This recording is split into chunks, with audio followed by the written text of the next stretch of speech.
Today, we talk about Aries, which traditionally is the first sign of the zodiac.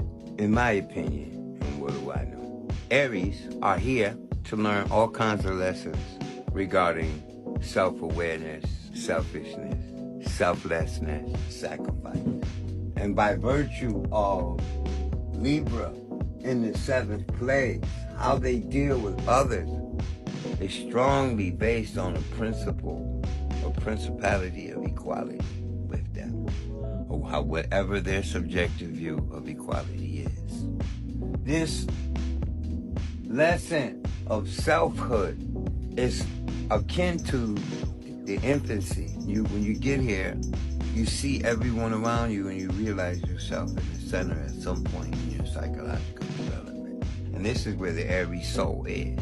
They're in constant learn self mode, constant self-survival mode, all right? There's a battle within them to be daring, to be primary, to be outstanding, to be leading in some form or fashion. And fear undoes the Aries characteristic. So these are the people that are here on this planet learning to overcome their fears.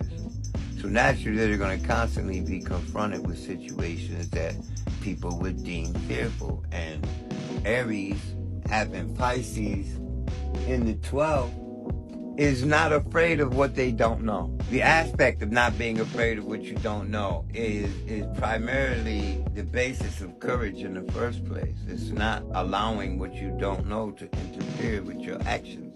Aries is the sign of action. Aries is the sign of bravery, courage, daring, being foremost, being excellent. So these people are also here defining their appetites and their sense of commerce or materiality.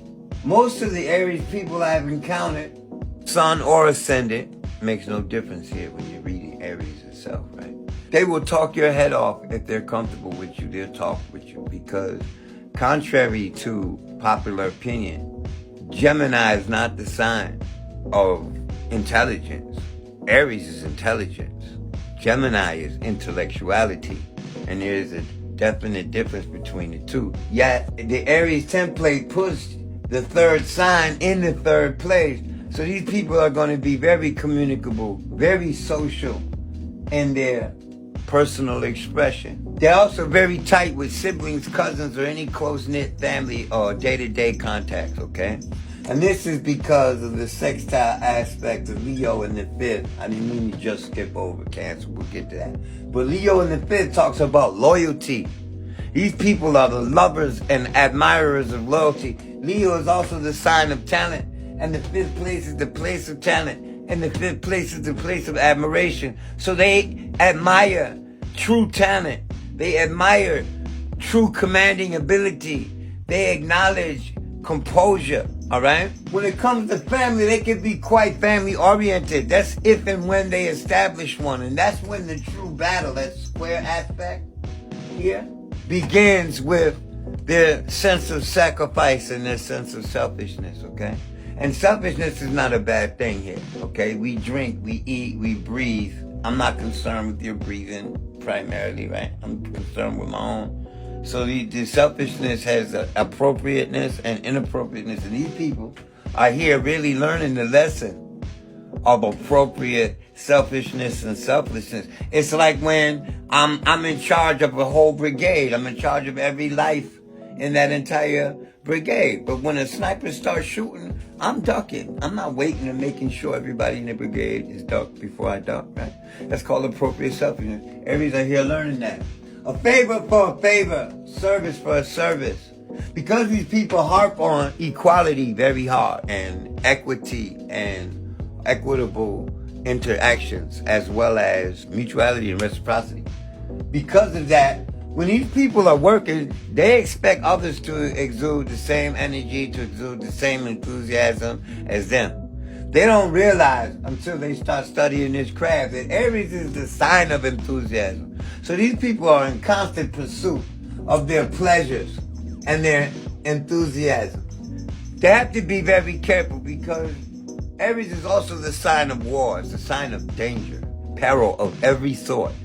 That puts Scorpio in the 8th place. So these people's impulsiveness, their anger, their sense of self-awareness, and their sense of self-sacrifice has to, at some point in their life, go through a great transformation that causes them to transform. Once that transformation is made, it's like they keep moving forward with and gaining progress without any hindrance.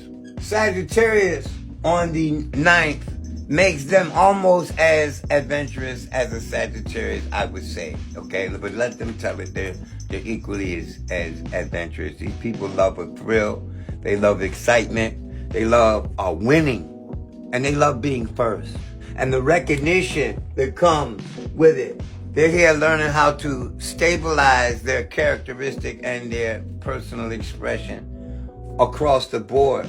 These people make wonderful leaders because they can detach themselves pivotally and look at the public from the outside without being there. And then when they're in a room, they feel like they're by themselves. Anyway, Aries is the sign of oneness, singularity, the solo, the uno, okay? The lone wolf. So just as much as they enjoy company and loved to play and run and jump and seek and pursue after their pleasures, they are equally as on the side of things that keep them stable, especially financially, okay? Every Aries, sun or ascendant, progresses to Taurus. In the place of friends, they have the sign of Aquarius. They're here learning how to go along to get along, okay? Going along to get along, I truly believe, is an Aries authored statement, all right? And because these people are really into doing themselves, and they can easily go off and do themselves like a lone wolf. So to avoid any conflict, to avoid any rift, any kind of separation in their relationship, these people are great at compromise. They're here learning compromise because there's a constant challenge to be themselves. Peace.